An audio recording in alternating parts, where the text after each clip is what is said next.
तो लंदन का dream actually start कैसे हुआ? अगर आपने एपिसोड 1 देखा है तो आपको पता है कि मेरी लंदन जर्नी एक सिंपल थॉट से स्टार्ट हुई थी। क्या मैं भी अब्रॉड जाकर पढ़ सकती हूँ? क्वेश्चन।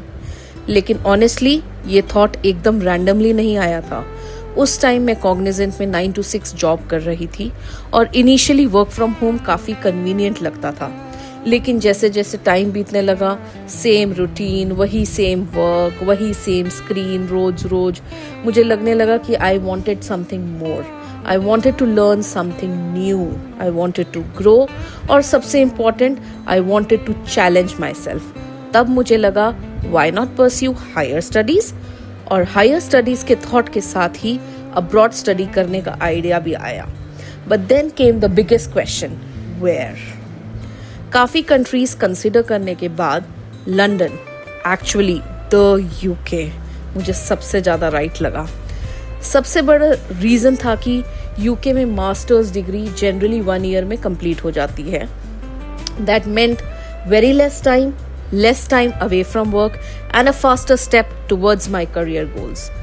बट सिर्फ एकेडमिक्स ही रीज़न नहीं था। लंदन की beauty, it's multi cultural environment, और सबसे important the opportunities.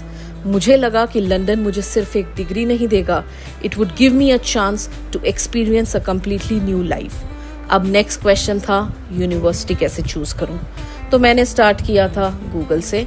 I literally started researching universities 1 by 1।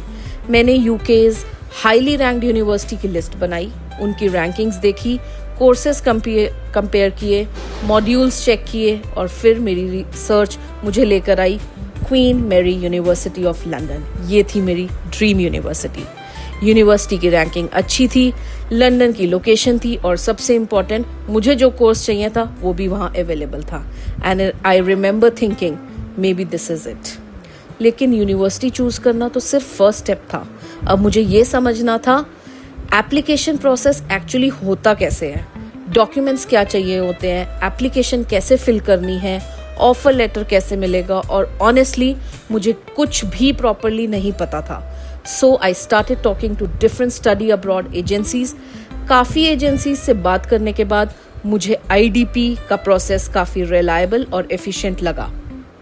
मैंने उनसे कॉन्टैक्ट किया, उन्होंने मुझे प्रोसेस समझाया, एप्लीकेशन करने में हेल्प की, और फाइनली मेरी एप्लीकेशन सबमिट हो गई। अब बस एक चीज़ का वेट था, द ऑफर लेटर। और उसके बाद क्या हुआ? क्या मुझे Queen Mary University of London से ऑफर मिला? और जब वो ईमेल आया तो मेरा रिएक्शन क्या था? That's coming in episode 3। Stay tuned guys, because trust me, उस ईमेल ने मेरी लंदन जर्नी को ऑफिशियली रियल बना